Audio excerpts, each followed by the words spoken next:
Assalamualaikum warahmatullahi wabarakatuh. Waalaikumsalam warahmatullahi wabarakatuh. Bismillahirrahmanirrahim. Alhamdulillahi rabbil alamin. Wa bihi nasta'inu ala umurid dunya waddin. Wassalatu wassalamu ala asyrafil anbiya'i wal mursalin.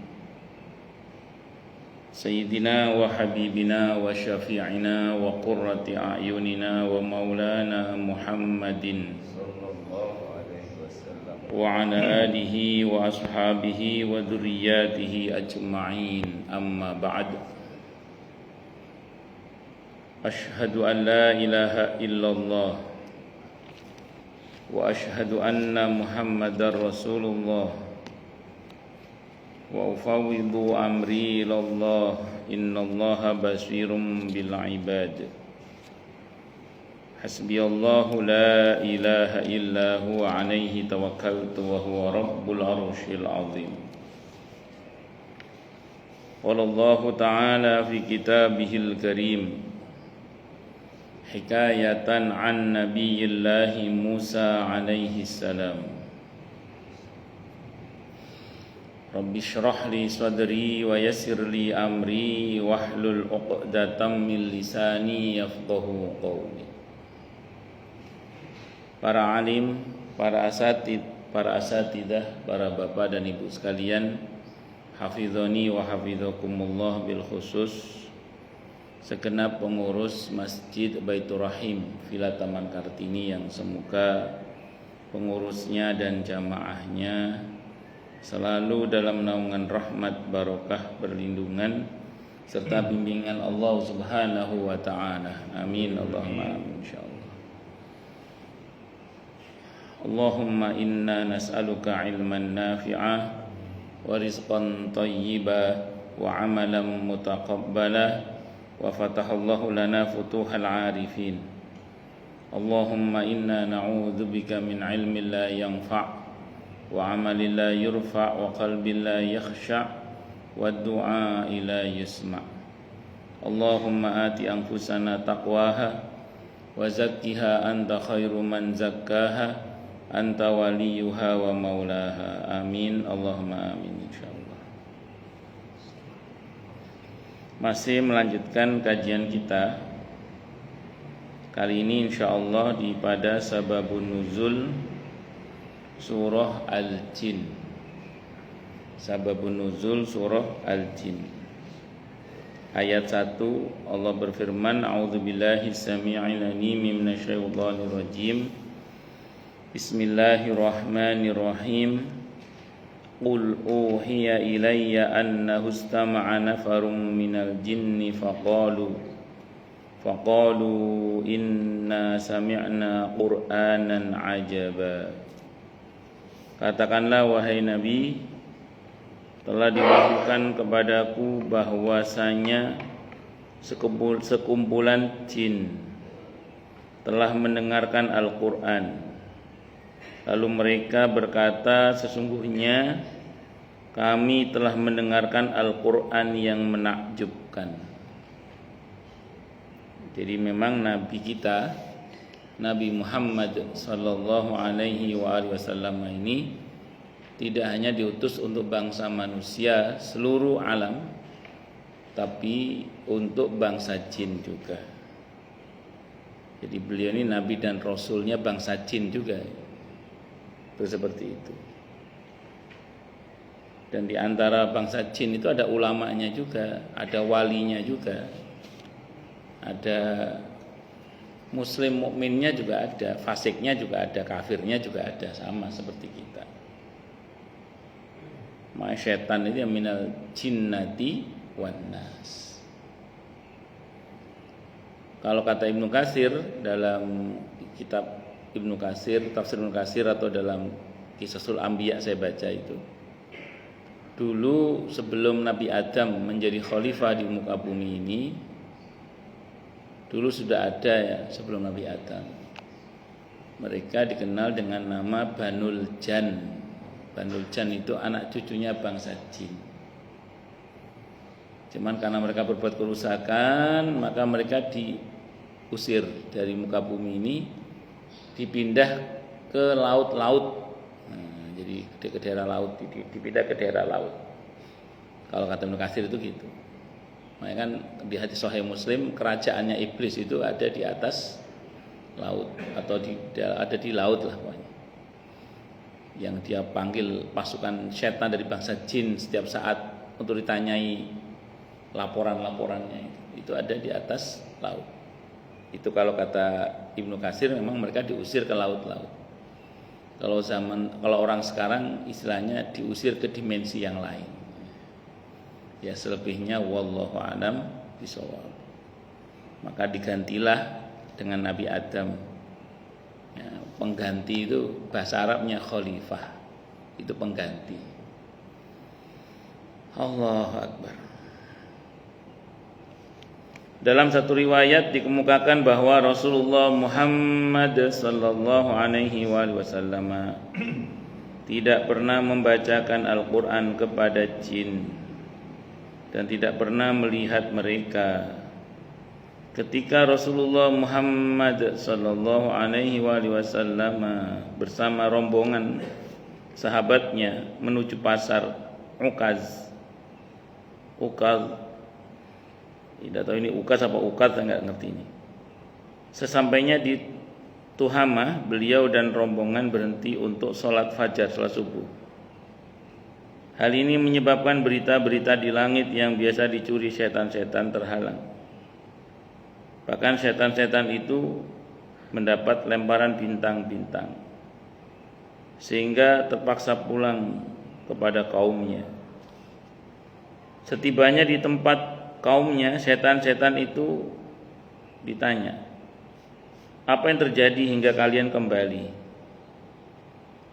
Mereka menjawab, "Kami terhalang untuk mendapat berita langit. Bahkan kami dikejar bintang-bintang." Kaumnya berkata, "Tak mungkin terhalang antara kita dan berita langit. Tentu ada penyebabnya. Menyebarlah kalian ke timur dan ke barat dan carilah sebab penghalangnya." Mereka pun menyebar ke barat dan ke timur mencari sebab penghalang tersebut, sehingga sampailah sebagian mereka ke Tuhamah, tempat Rasulullah Muhammad sallallahu alaihi wasallam berhenti untuk menunaikan salat subuh. Mereka mendengar bacaan Rasulullah Muhammad sallallahu alaihi wasallam serta memperhatikannya, kemudian berkata, "Demi Allah, inilah yang menghalangi kita dengan berita dari langit." Mereka pun pulang ke kaumnya dan menyampaikan kejadian itu. Mereka mengagumi Al-Quran yang membawa mereka ke jalan petunjuk Allah, sehingga mereka pun beriman. Maka turunlah ayat ini, surah Al-Jin ayat 1, sebagai pemberitahuan kepada Nabi kita Muhammad sallallahu alaihi wasallam agar kejadian tersebut diberitahukan pula kepada umatnya. Ini disampaikan, diriwayatkan oleh Al-Bukhari, At-Tirmidzi dan lain-lain yang bersumber dari Ibnu Abbas radhiyallahu anhuma. Jadi makanya saya sering sampaikan di sini kalau kayak kita ngaji begini, tadi sholat. Itu kalau kita baca di surah Al-Jin itu nanti di ayat 19 yang saya tahu itu bahkan bangsa jin itu ikut berdesak-desakan bermakmum kepada kita insyaallah. Makanya sebagian para ulama fikih itu mengatakan kalau kita berada di gurun Sahara, berdasarkan hadis Nabi Muhammad, kalau kita berada di gurun Sahara, tidak ada siapa-siapa mau sholat kecuali kita sendiri, tidak ada siapa-siapa kecuali kita sendiri mau sholat, itu tetap diperintah untuk adzan dan iqamah. Nah itu sebagian ulama ketika mensyarah riwayat itu mengatakan diharapkan nanti di belakangnya itu ada bangsa jin yang ikut bermakmum kepadanya, atau bangsa-bangsa yang lain seperti malaikat atau apalah ikut bermakmum kepadanya. Allah.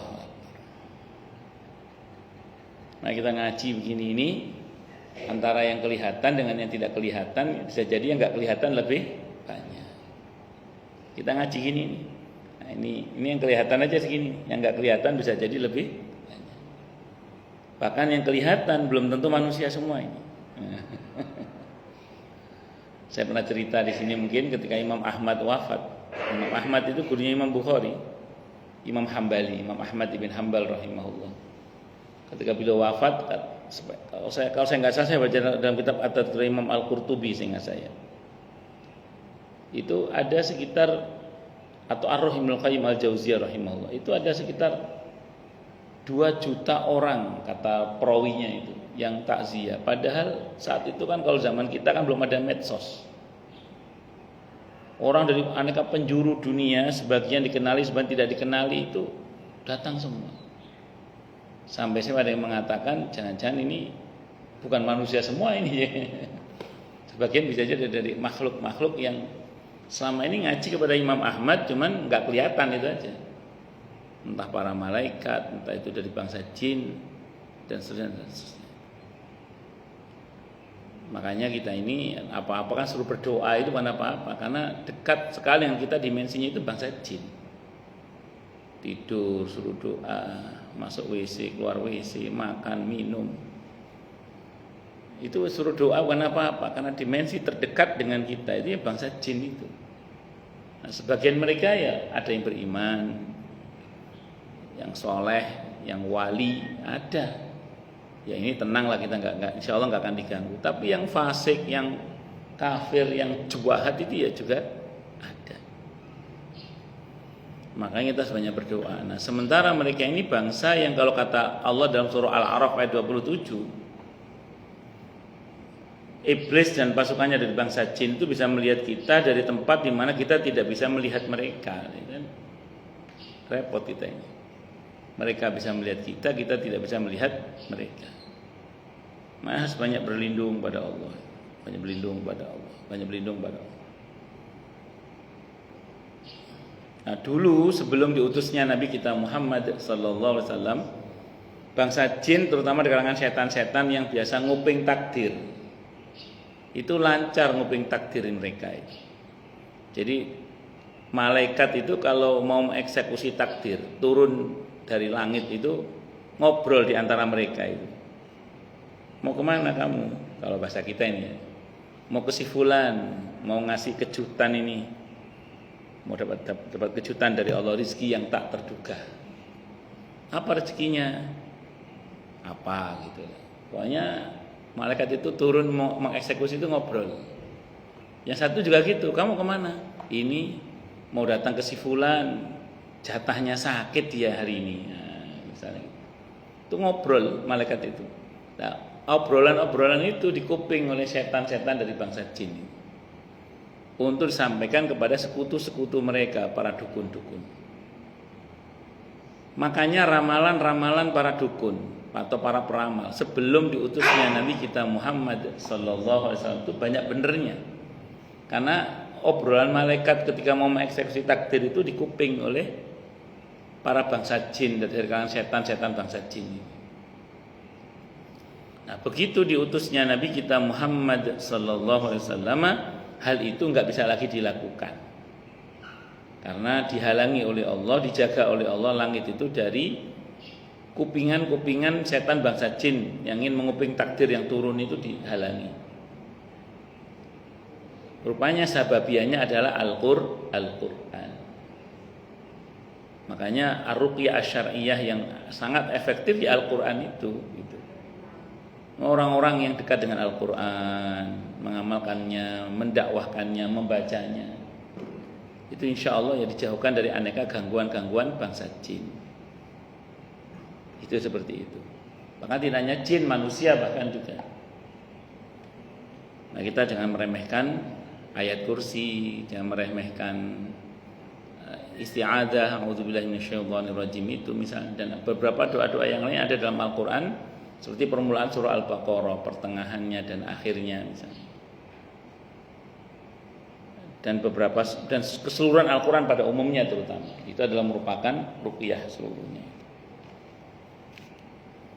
Allah. Nah, ini yang kemudian terketuk dapat hidayah beriman.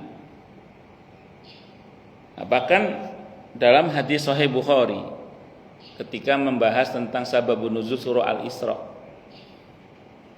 itu ada riwayat diceritakan seorang dukun yang memanggil jinnya, tapi nggak datang-datang. Maka kemudian selang berapa waktu jinnya datang, ditanya oleh dukun ini mafhum riwayat, dari mana kamu? Saya panggil kok nggak datang-datang. Kata jinnya, sorry bos, tadi saya mendengar pengajian Nabi kita Muhammad SAW, dan saya mohon maaf, sekarang saya sudah tobat, saya masuk Islam, saya nggak mau lagi kamu suruh-suruh. Nah, dalam Sahih Bukhari itu ada riwayat begitu, dalam hadis Bukhari itu ada riwayat begitu. Jadi bangsa jin ini tidak mau lagi disuruh-suruh karena sudah tobat masuk Islam. Itu yang saya pernah ceritakan di sini. Ada seorang ustadz itu, jadi pas ada seorang ustadz itu kedatangan tamu dukun dari Depok. Nah, ini yang biasa ke dukun pasti kenal. Assalamualaikum Ustaz. Waalaikumsalam. Saya nggak sebut nama Ustaz ya, takutnya Anda kenal.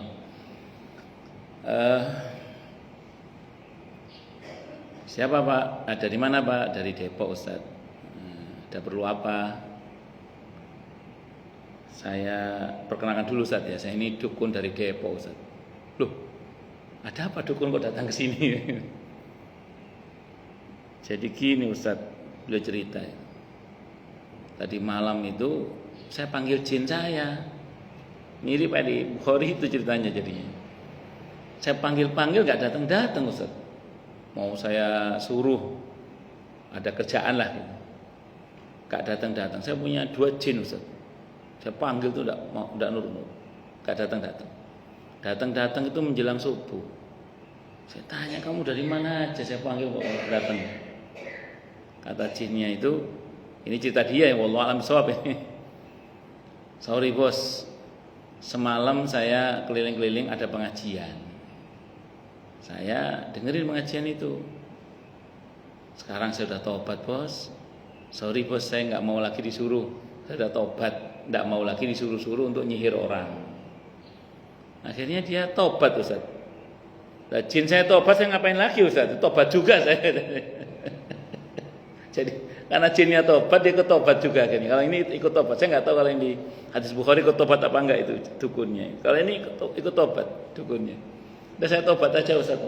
Jin saya tobat, saya ngapain lagi katanya. Saya tobat juga katanya. Tobat akhirnya dengan izin Allah.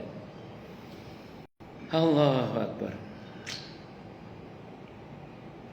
Itulah bangsa jin.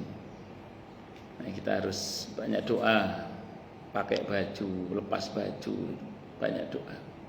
Karena dimensi terdekat dengan kita dia bangsa jin. Dalam satu riwayat dikemukakan ketika Sahal ibn Abdillah berada di bekas negeri Ad, terlihat olehnya bekas sebuah kota yang di tengahnya terdapat sebuah gunung batu berukir yang dihuni jin. Ia pun masuk ke dalam gedung itu. Jadi ada sebuah gedung batu, bukan gunung ya, gedung batu berukir yang dihuni jin.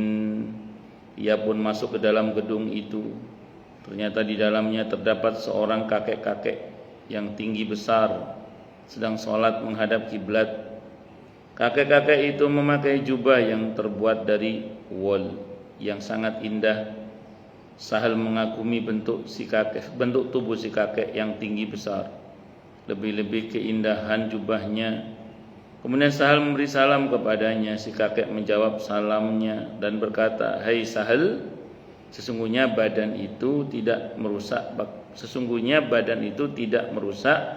pakaian, akan tapi yang merusak pakaian adalah bau dosa dan makanan yang haram. Jubah yang kupakai ini berumur 700 tahun.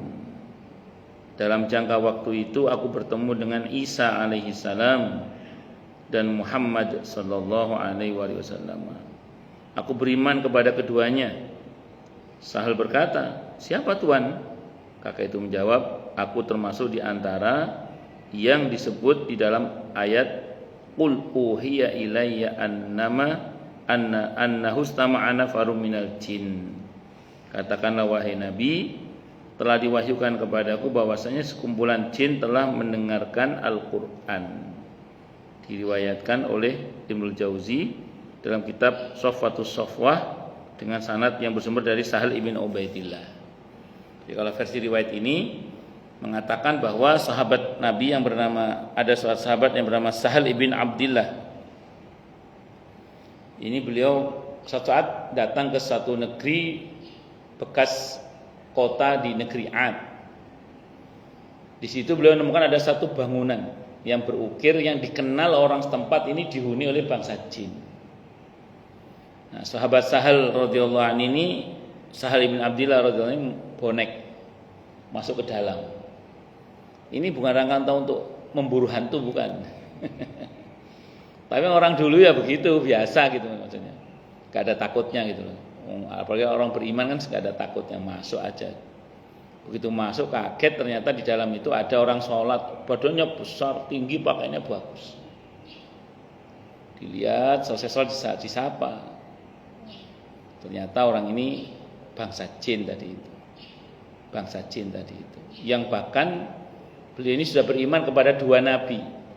Karena umurnya sudah 700 tahun. Jadi sudah dari zaman Nabi Isa alaihissalam sampai zaman Nabi kita Muhammad SAW. Karena antara Nabi Isa dengan Nabi Muhammad SAW itu kurang lebih 500 sekian tahun kan. Jadi masih nututi 2 nabi itu. Makanya terus kemudian beliau ini beriman kepada 2 nabi itu. Makanya sebagian para ulama kita ada yang mengatakan beberapa sahabat-sahabat Nabi dari bangsa jin itu masih ada sampai sekarang. Karena kalau kita merujuk pada hadis Sahih Muslim, ketika suatu malam di malam nisfu Sya'ban, Siti Aisyah radhiyallahu anha kehilangan Rasulullah Muhammad sallallahu alaihi wasallam, kata beliau, malam itu malam nisfu Sya'ban, aku kehilangan Rasulullah Muhammad sallallahu alaihi wasallam. Karena itu giliran Siti Aisyah radhiyallahu anha, biasanya Nabi kalau habis sholat Isya, kalau tidak ada kepentingan dengan kaum muslimin, beliau pulang tidur biasanya, atau kalau ada kepentingan dengan keluarganya, ya beliau melakukan kegiatan bersama dengan keluarganya. Tapi malam itu beliau nggak pulang, maka beliau mencari Nabi kita Muhammad sallallahu alaihi wasallam. Ternyata beliau sedang ziarah Baqi', ziarah ke kubur di Baqi', ziarah kubur di Baqi'. Siti Aisyah radhiyallahu anha menunggu Nabi lama di luar pagar sampai selesai, beliau baru pulang. Beliau pulang duluan karena suaminya sudah selesai, beliau pulang duluan. Di antara, masya Allah, matur nuwun jazakallahu khairan. Ustaz siapa namanya ini? Adi, kita doakan semoga segera para baiknya Mas Adi segera Allah ijabah dengan mudah, dengan mulia, dengan bahagia, dengan tanpa susah payah. Amin Allahumma amin insyaallah. Syukran Ustaz, jazakallahu khairan.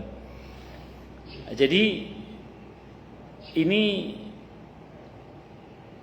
orang ini sampai mana tadi Pak? Oh Baqi. Gara-gara kopi lupa. Akhirnya Siti Aisyah pulang duluan. Itulah saya kalau khutbah Jumat kenapa bawa catatan, kadang ngeblank Pak. Saya itu punya pengalaman pas khutbah Jumat di Surabaya saat itu, ngeblank saya itu coba. Qadarullah itu ngeblank.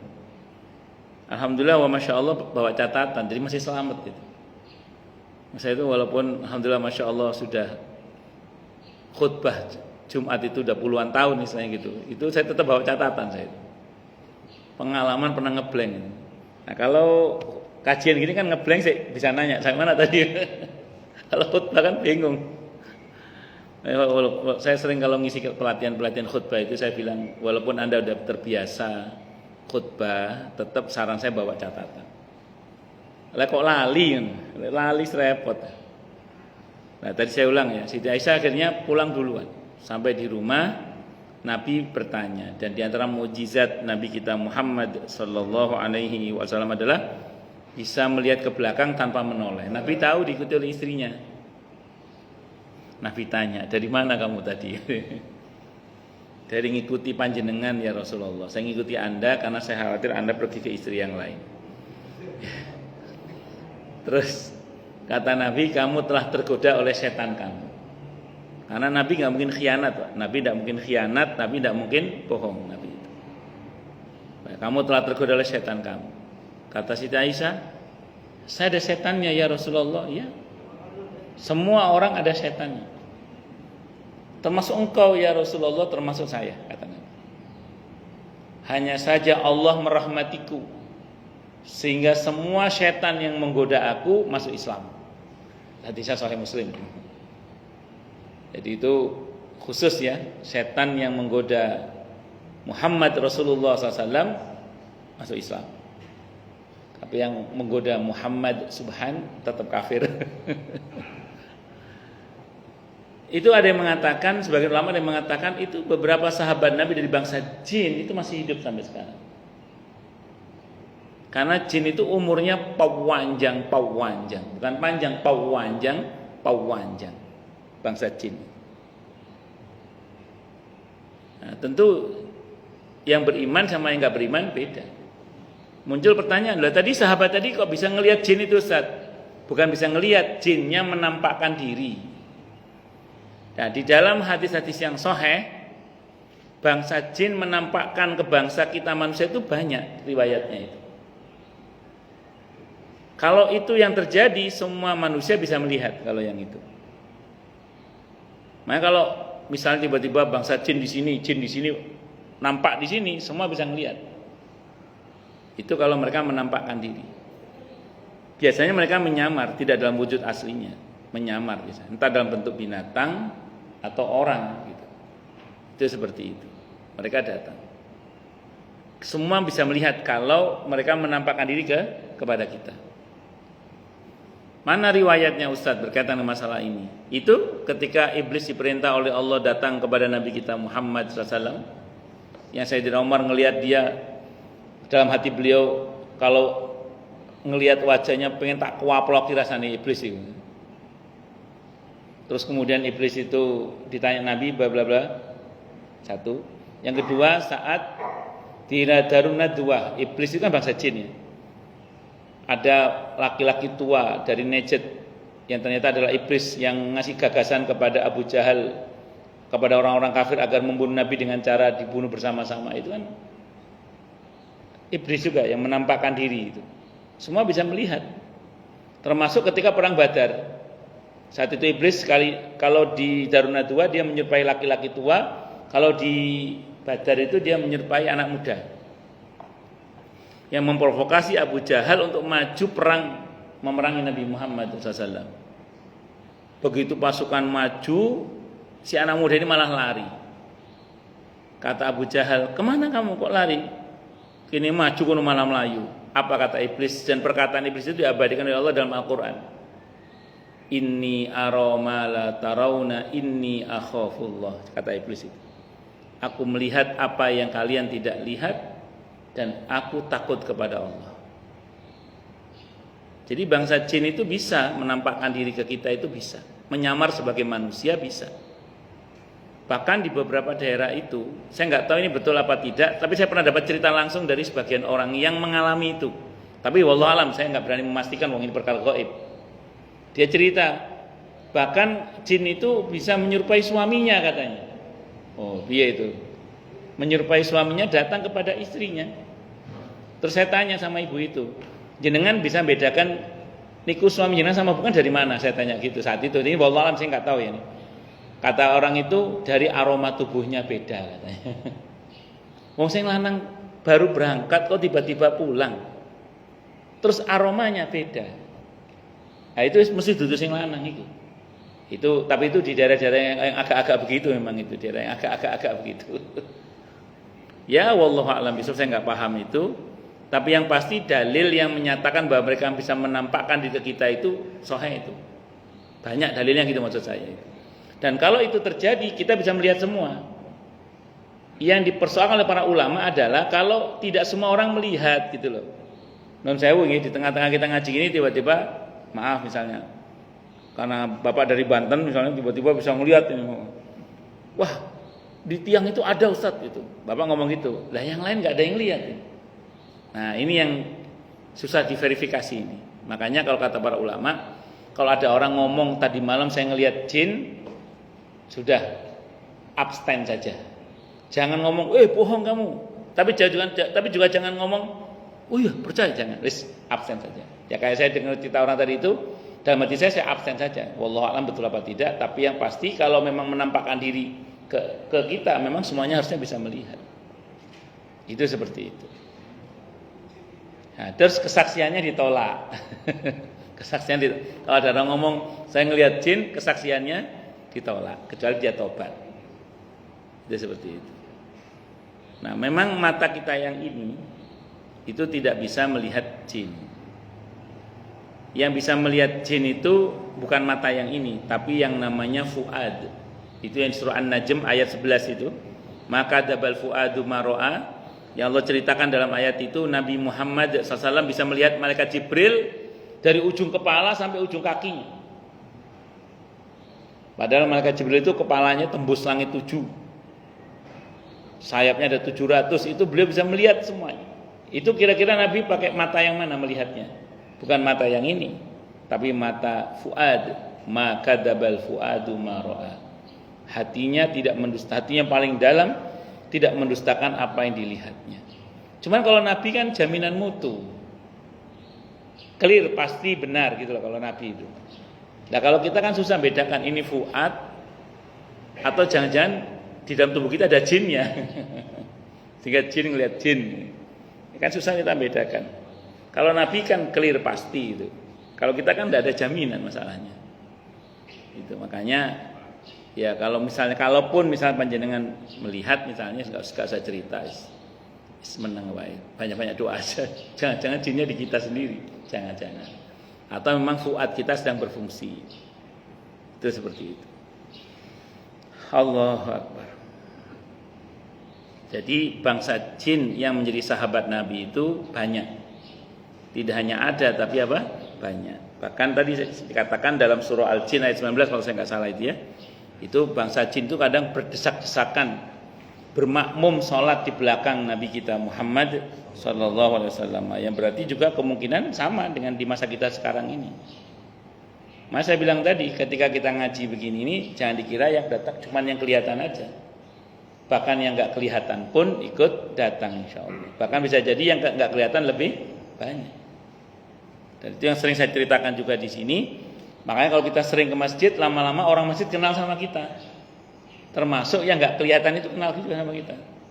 Sehingga ada kemungkinan dengan izin Allah kalau sesaat kita ada masalah, sebagaimana kalau kita ketemu dengan teman semasjid akan dibantu insya Allah, maka mereka pun ada kemudian membantu kita dengan izin Allah. Karena teman sefrekuensi di masjid. Ya. Termasuk siapa? Para malaikat rahmat. Para malaikat rahmat.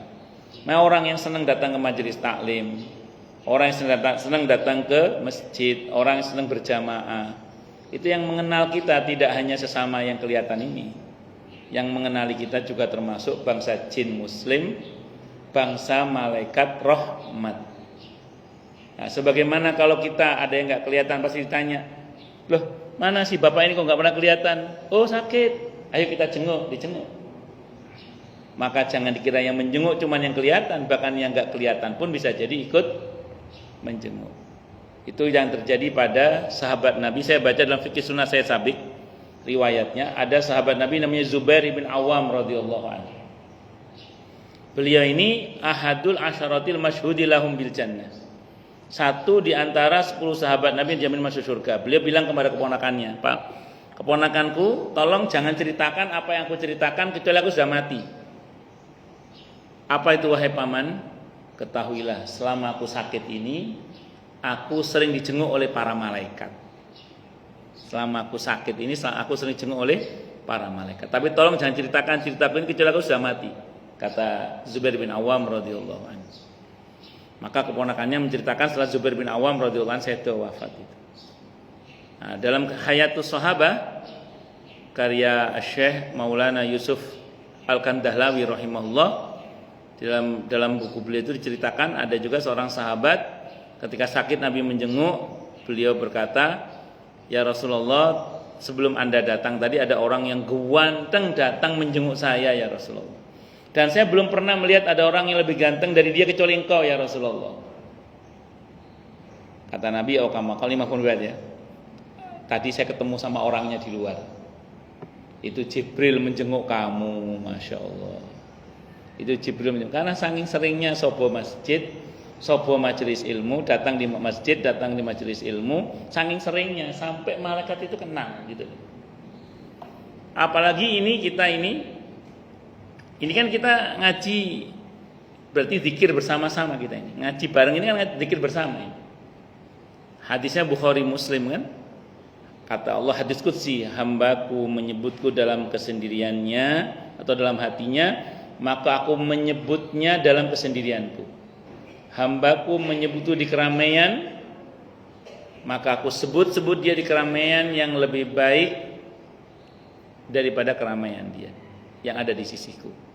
Aukamakal. Artinya apa? Allah itu, dan semoga Allah terima ngaji kita ya, amin insyaallah. Saat ini juga insyaallah, dan semoga nama kita sedang disebut-sebut oleh Allah di hadapan hamba-hambanya yang mulia di sisinya. Siapa di antara hamba-hamba Allah yang mulia di sisinya? Al-malaikatul muqarrabun, para malaikat-malaikat yang mulia. Siapa di antara malaikat yang mulia itu? Malaikat maut. Nah, di antara malaikat yang mulia itu adalah malaikat maut. Maka diharapkan nanti pada hari-hari di mana ajal kita tiba, begitu SK pencabutan nyawa kita sampai ke malaikat maut harapan kita, dia akan berkata, loh, ini kan orang yang sering Allah sebut. Ini orang yang namanya sering Allah sebut. Berarti ini orang baik. Kalau ini orang baik, apa yang terjadi? Malaikat insya Allah dan semoga saat mencabut nyawa kita dengan cara yang baik. SOP-nya wajib mengucap salam. An-Nahl ayat 32. Alladzina tatawaffahumul malaikatu thayyibina yaquluna salamun alaikum. Orang yang bertakwa itu adalah orang yang baik menurut Allah dan diwafatkan oleh para malaikat utusan Allah itu dengan cara yang baik. SOP-nya wajib mengucap salam. Salamun alaikum. Semua kita termasuk di dalamnya itu. Amin. Allahumma amin insyaallah. Allah, makanya saya ulang, bersyukurlah bagi siapapun yang sering duduk di halaqah-halaqah ilmu, sholat berjamaah terutama di masjid, sering kumpul dalam kumpulan-kumpulan kebaikan. Nah, itu yang saya bilang tadi, yang kumpul di situ tidak hanya yang baik-baik dalam bentuk manusia, tapi juga yang baik-baik dari kalangan bangsa jin maupun dari bangsa malaikat. Allahu Akbar.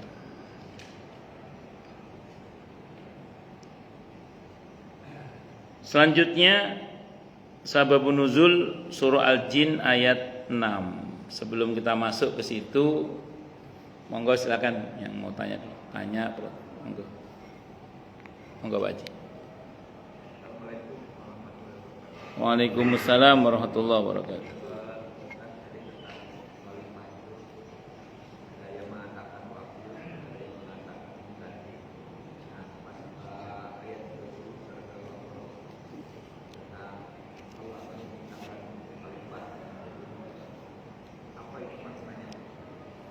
Baik. Khalifah itu bisa berarti pemimpin. Inni ja'ilun fil ardi khalifah. Pemimpin, pengelola, pemakmur, itu khalifah. Berarti tanggung jawab kita di bumi ini selain yang utama sebagai hamba, ada sebagai khalifah yang harus memakmurkan bumi ini, mengelola bumi ini, mengatur bumi ini. Itu namanya inni ja'ilun fil ardi khalifah. Tapi ada juga yang mengatakan secara bahasa khalifah itu maknanya pengganti. Karena khalifah itu dalam arti yang ini, karena sebelum bangsa manusia, kata Ibnu Katsir, sudah ada bangsa jin yang hanya berbuat kerusakan, maka mereka dipindah ke laut atau ke dimensi yang lain. Terus kemudian diganti oleh Nabi Adam sebagai makhluk hibrida baru saat itu. Khalifah sebagai pengganti. Kalau sebagai pengganti ya sudah, memang posisi kita sedang menggantikan posisi bangsa jin untuk mengelola alam ini. Makanya saya ulang sekali lagi, tanggung jawab kita di muka bumi ini di samping yang utama sebagai seorang hamba itu adalah sebagai khalifah. Makanya kita tidak boleh minder dalam menghadapi siapapun dan apapun, karena sebenarnya kita ini khalifahnya. Maka ketika kita berhadapan dengan hujan, kita tidak boleh mengeluh, karena kita ini khalifahnya. Bukan salah musimnya, salah kostumnya. Karena ada pepatah yang begitu ya. Bukan musimnya yang salah ketika musim dingin, tapi bajumu yang salah.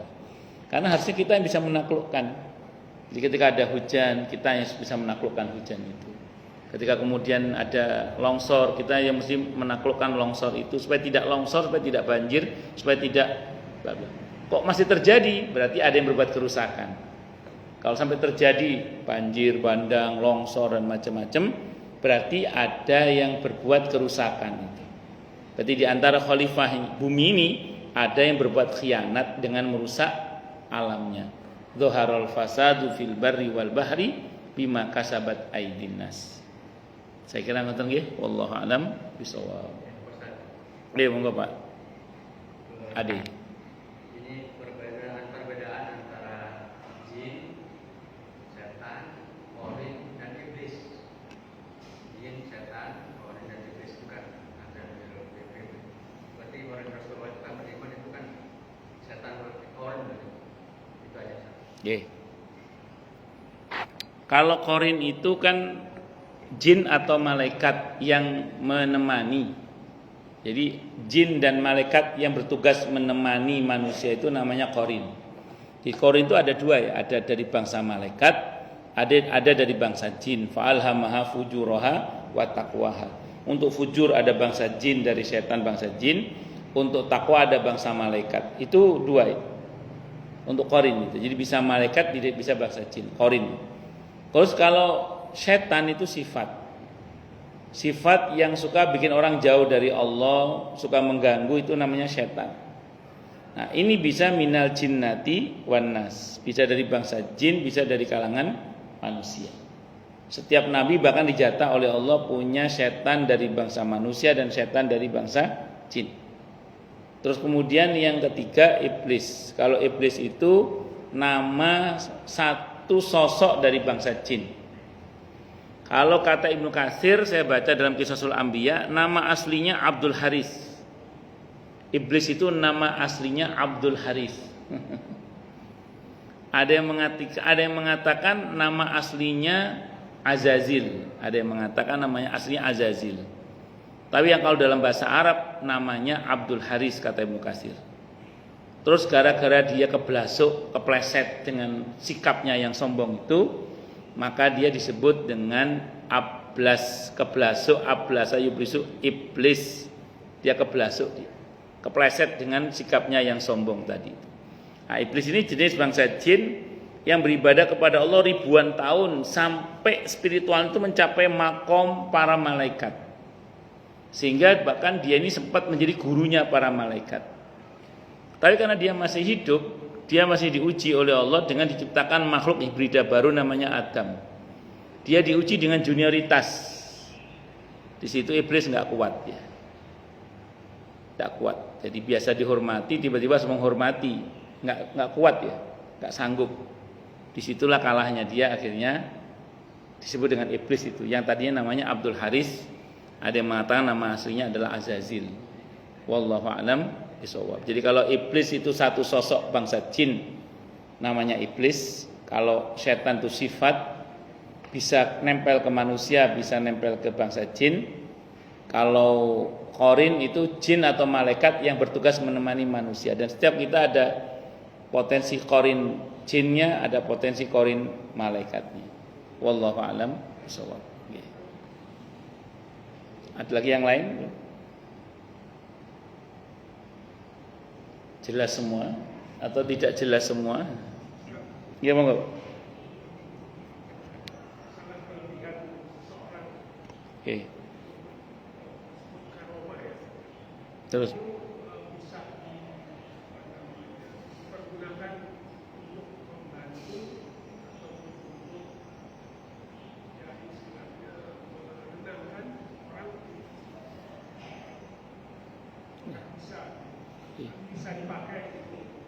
Karomah ya. Contohnya misalnya saya mempunyai kelebihan, kemudian saya bisa melihat orang yang mengambil barang atau mencuri, dan kita bisa tahu itu, walaupun dia sudah pergi jauh.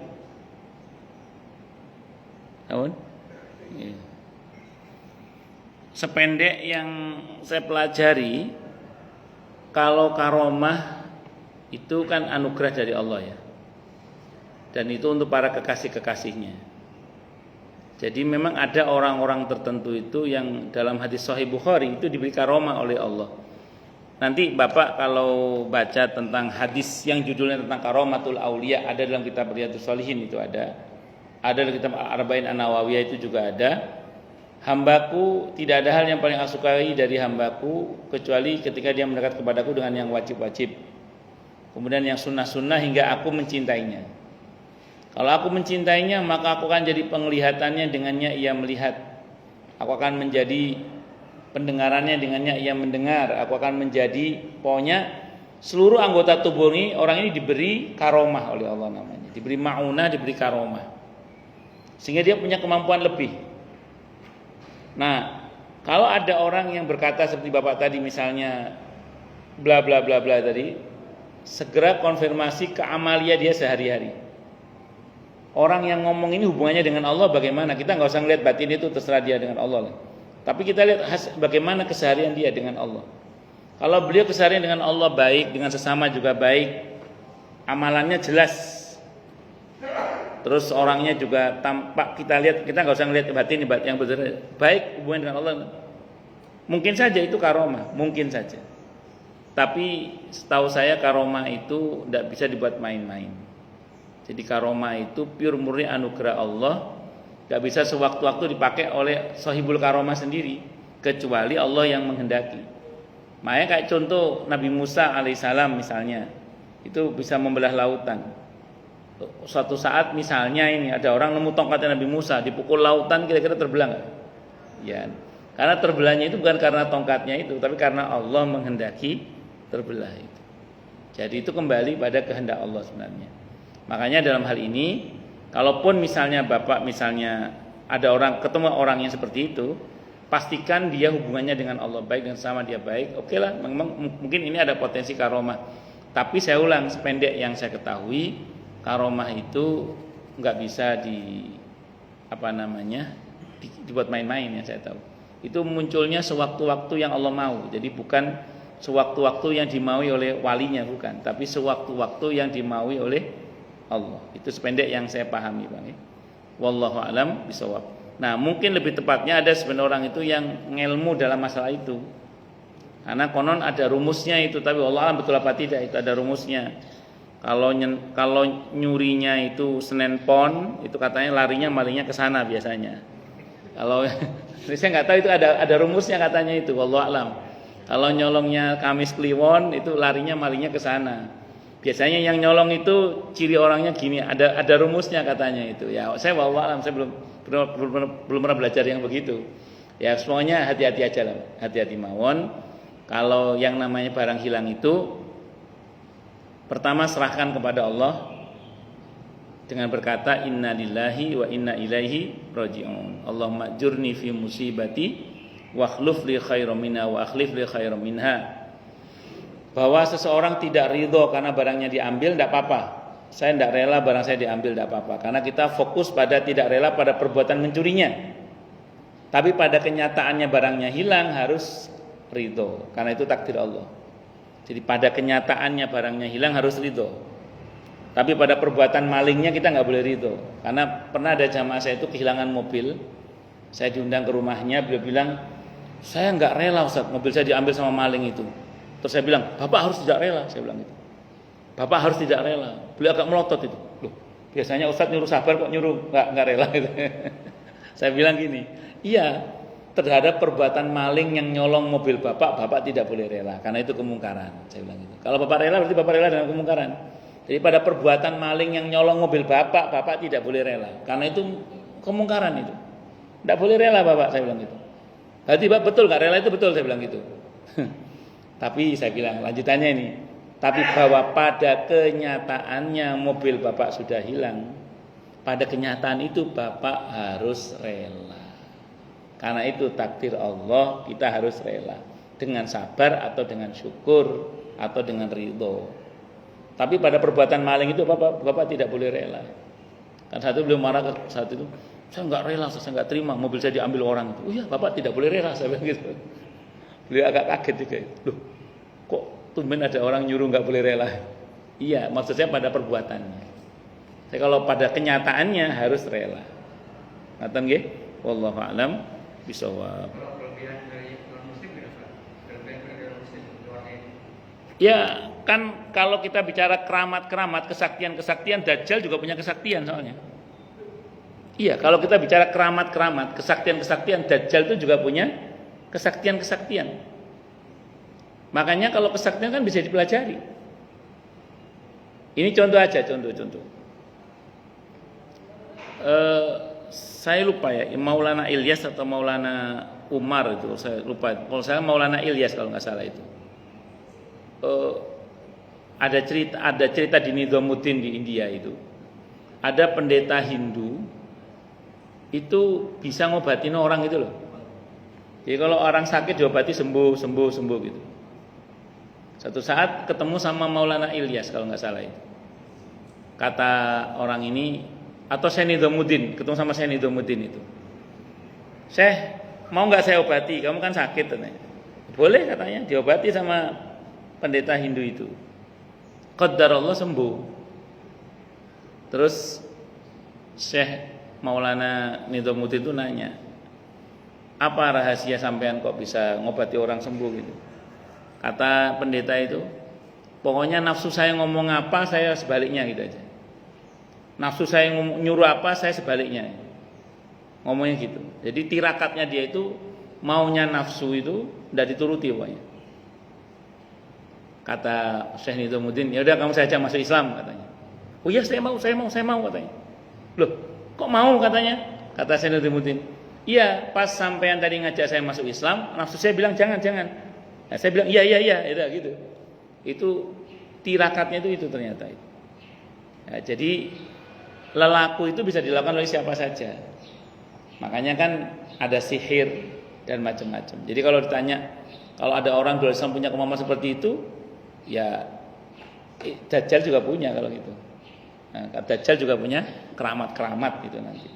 Dajjal itu mendatangkan musim kemarau, mendatangkan musim hujan, terus apa lagi kesaktian Dajjal antaranya orang hidup, orang mati dihidupkan kembali, semacam-macam aneka kesaktian bisa bergerak dengan kecepatan yang sangat cepat sekali Dajjal itu. Nah itu bisa dialami oleh siapa saja kalau cuman kesaktian ya. Kesaktian itu bisa dimiliki oleh siapa saja. Wallahu alam bishawab. Tapi kalau karomah itu pure murni anugerah dari Allah Subhanahu wa taala, termasuk mukjizat. Wallahu alam bishawab. Nggih monggo.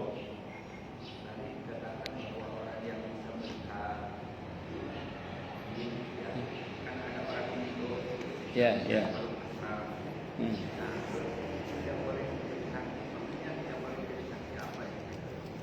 Ditolak kesaksiannya di pengadilan.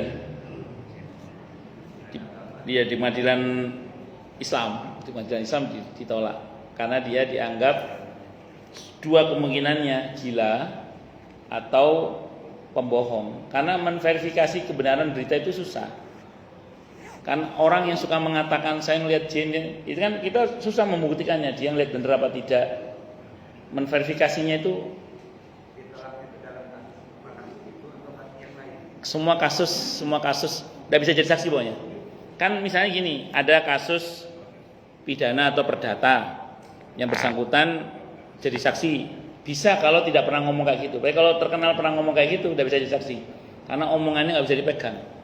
Karena orang yang ngomong seperti itu kan ada kemungkinan Pak, orang halu misalnya, bisa juga orang setengah gendeng atau ya tadi pembohong.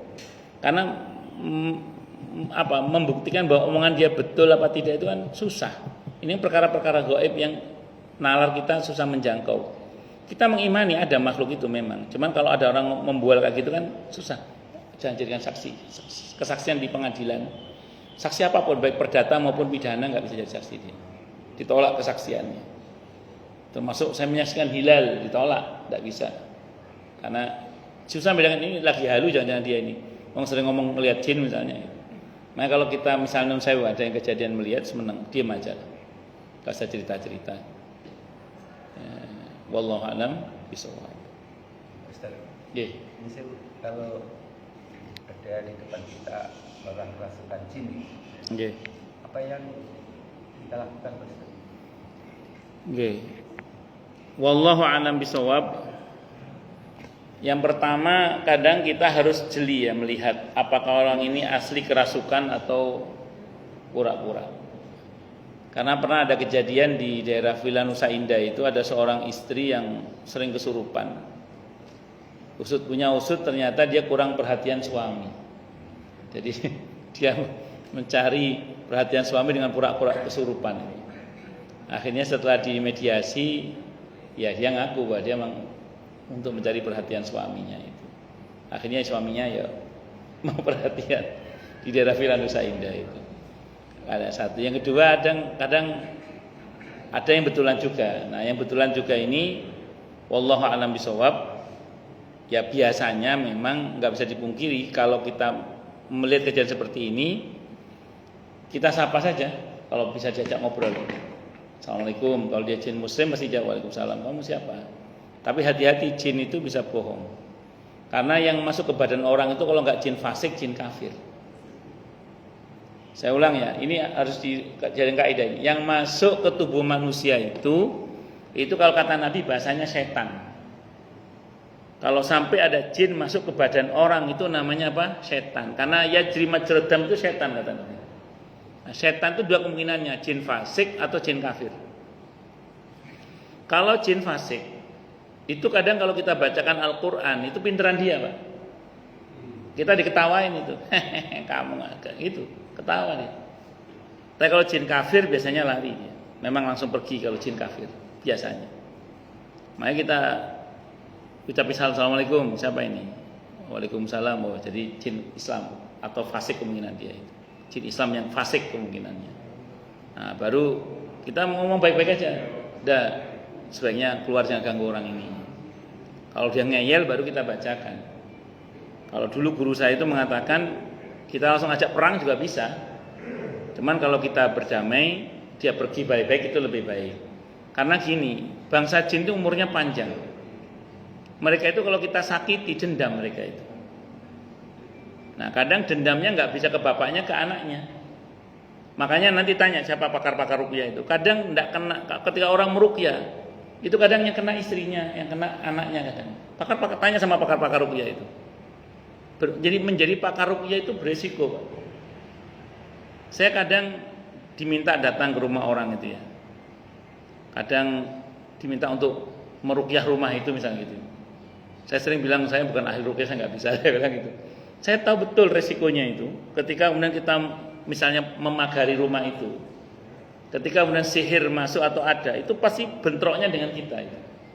Kena gitu. Ya, mungkin ke kita nggak bisa, kadang naudzubillah ke anak, ke istri. Kalau anak nggak dilindungi juga, wassalam itu Pak. Tanya ada sama beberapa pakar-pakar ruqyah itu pasti pernah ngalami itu. Ada beberapa teman saya itu yang pakar ruqyah itu akhirnya berhenti Pak. Wong yang kena istrinya, dia ngobati orang, istrinya kena. Karena jin itu dendam Pak. Jin itu dendam. Makanya kalau dulu guru saya bilang, ngomong baik-baik suruh pergi aja. Tanya, udah, jangan sampai kita ambil tindakan, sampean pergi aja. Kalau bisa gitu. Oh, dulu pernah saya pas pengajian tiba-tiba ada orang kesurupan. Terus jin itu ngomong gini, saya takutnya sama tangkai yang cabangnya banyak. Ada santri yang lari mau ngambil tangkai yang cabangnya. Saya bilang, mau kemana kamu? Mau ngambil tangkai yang cabangnya banyak, kata dia Ustaz. Dia takutnya sama tangkai itu. Jangan ditipu sama jin kamu. Nanti kalau kamu pukul dia pakai itu terus dia pergi, kamu bilang oh keramat ini tangkai ini gitu. Saya bilang gitu. Ini kan akidah namanya. Akhirnya dalam ada teman saya dari Gontor. Ada apa? Ini ada orang kesurupan. Kata teman saya itu, Allahumma inni a'udzubika minal khubusi wal khaba'is. Pergi dia. Dibacakan doa masuk WC. Atau baca doa mau makan. Allahumma barik lana fima razaqtana wa qina adzabannar. Mau dimakan. Dianggap hidangan itu. Itu pernah. Jadi kalau ada begitu kita tenang saja. Saya pernah juga itu ada orang yang masukkan apa itu harimau atau apa saya nggak paham itu. Aduh, macam-macam. Kita tenang aja, santai aja. Tapi tenangnya tetap sini Allah, Pak. Allah gitu. Kita santai, kita tanya aja, Pak.